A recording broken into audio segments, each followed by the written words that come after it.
pupunta muna ako sa office, titignan ko rin yung sa libro ko. Kasi tanda ko to eh. Mga alas 10 siguro, gising pa kayo, no? Ano? Sandali, Bob. Sandali lang to. Mga 12 na kung pwede pakibuksan mo akong pinto, ha? Pila to? Thank you.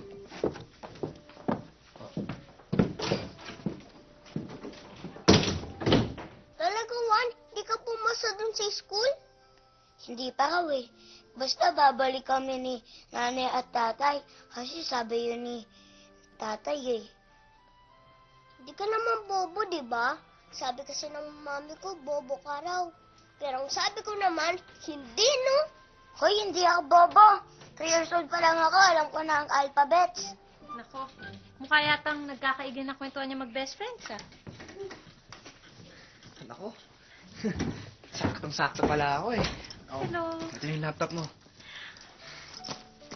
Thank you. Sige ah.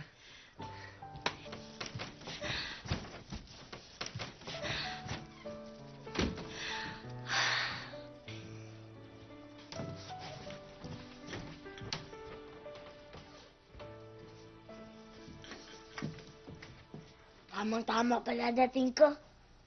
Ito na pala laptop mo. Thank you! Nakakatawa si Ate Sandra.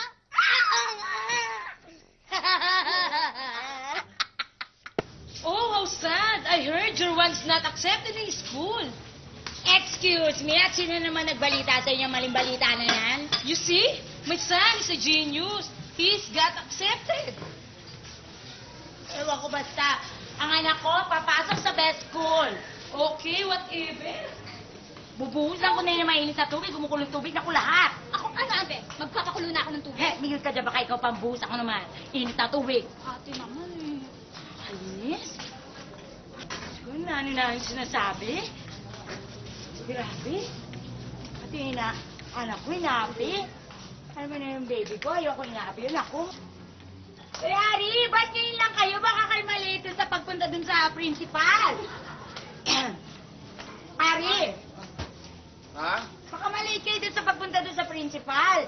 Kaya may sakit po si tatay. Ha? Ay, sakit ka? Eh, okay lang ako. Okay ka lang?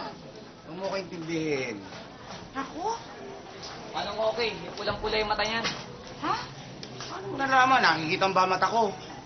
Ako nga. Oh. Naku, Aru, meron kang trangkaso, Ari. Paano yan? Naku, kami na lang ang pupunta siguro. Sa school. Teka muna eh, kailangan nga ng parents nga eh. Kaya kailangan nandun din ako. Ikaw, ako, siya. Si Daddy. Oo. Oo nga naman. Daddy rin naman ako nito eh. Sabagay. Diba? Oo nga, tsaka magpahinga ka, pumunta ka dun sa bahay. Uminom ka ng gamot, matulog ka, ha? Magpahinga ka, sandali. Mag-ayos na ako. Umalis na tayo, ha, Ferdy? Daddy, yung mga papeles ha. Ingatan niya. At saka ito ha. Yung mga sasabihin nyo dun sa teacher, okay? Masyado mayayabang. Oo, Ayaw namin yun. Ikaw talaga. Dito, magpahinga ka dun sa bahay, Ari. Bye-bye, Ani. Grace, Bye-bye.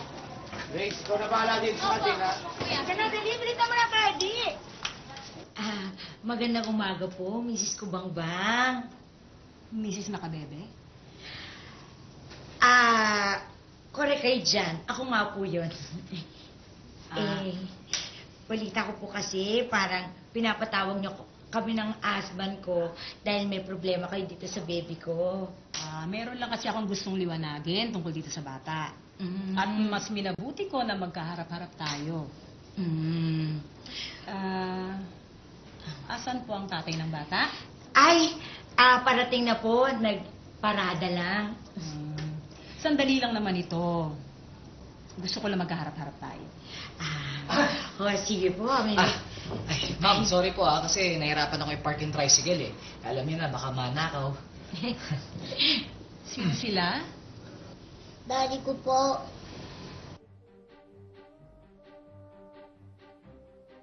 Opo, ako po ang daddy niya. Na ano problema, ma'am?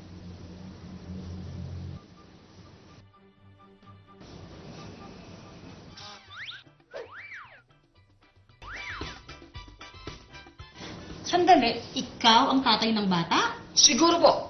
Dahil daddy ang tawag sa akin. Di ba pag tatay, daddy? At ikaw ang ina? Correct kayo dyan. Eh, sino yung kasamang lalaki kahapon?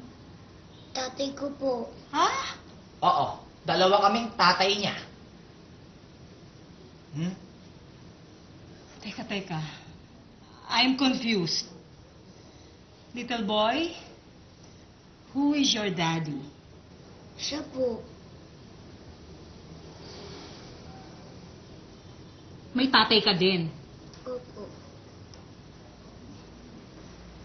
Dalawa ang tatay ng bata? Oo. Grabe, no? Masaya kami.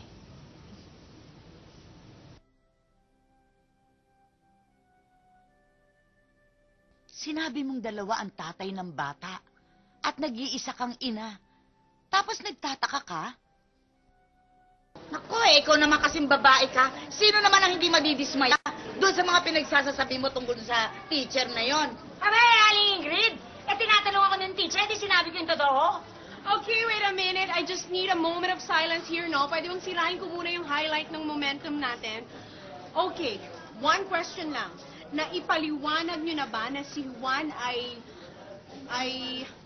you know, Eh, paano nga namin mapapaliwanag? Kasi yung bruwang teacher na yon, pinanayas kami agad. Tapos, tinuruan pa kami tungkol sa moralidad. Oo nga. At ako talagang grabe yung teacher. Pero mo ba naman, sinabi na masahol pa raw ako sa haso? Diyos ko, Aro, hindi ganon. E di syempre nagalit ako at napakasama ko raw dahil ito daw bata nililito ko dahil hindi ko alam kung sino ang ama sa kanilang dalawa. Aro, ano akala niya sa akin? Diyos ko, wag ganon. Juan, paano na ngayon yun? Hindi na tayo magiging classmates. Hindi. Once tayo, di ba? Dapat magka-classmate tayo. Eh, pero paano na ngayon?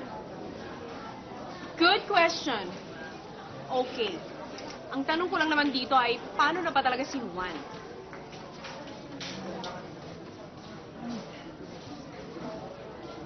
Attorney, may Oh. problema ho ako eh. Tama ho ba ito nabigay niyo sa akin?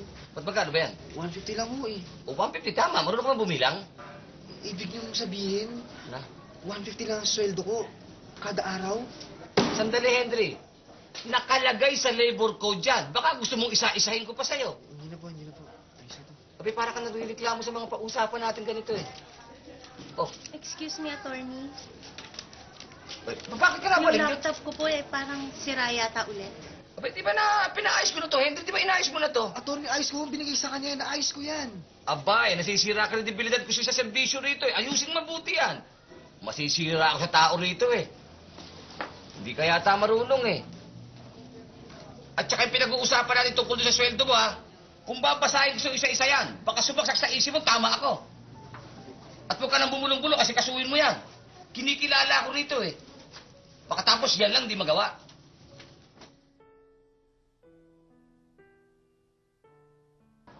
O sige. Dahil sa gipitan na. At gusto ko rin namang makatulong. At mahal ko naman si Juan. Eh siya, ako na ang kakausap doon sa teacher. Mamo, mawalang galang lang po sa inyo, no? Pero kung kayo po kakausap na sa teacher, ano na sasabihin nyo kay Juan? Ano, kamag-anak kayo? Ano sabihin nyo? At saka, Mamo, pag tinanong naman kayo kung kadugo nyo si Juan, ano bang sasabihin nyo? Eh di sasabihin ko lang ang totoo. Na lola ako. Excuse me, hello, Mamo?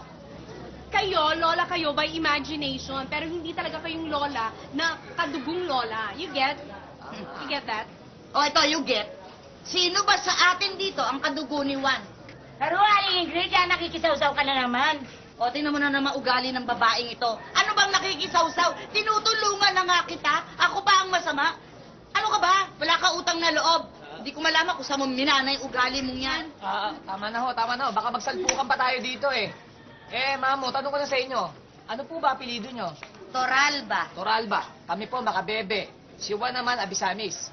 So, sa tingin nyo ba, pag nagtanong yung teacher, kung magkakaano tayo, magdalong gugulo eh. So, sa tingin nyo ba, kung kasama kayo sa eksena, makakatulong pa kayo?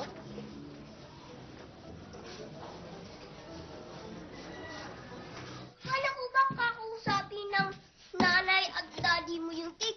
makakapasok ka na. Baka tayo pa rin nila. Ano pang masama kung dalawa ang tatay tapos isa ang nanay? Kasi naman, Juan, usually naman talaga, isa lang ang nanay at saka tatay ng mga bata. Eh, ikaw, napasobra ang number ng parents mo eh. Mas tama ngayon, basta sa wala eh. Ikaw talagang bata kasi napaka tayo nahanap pa. Tara dito. Anong ginagawa mo dito? Yung nanay mo kanina pa nagtatalumpati doon ah. Anong ginagawa mo dito? Tsaka madilim na oh. Sinasamahan ko lang po kasi si Juan eh.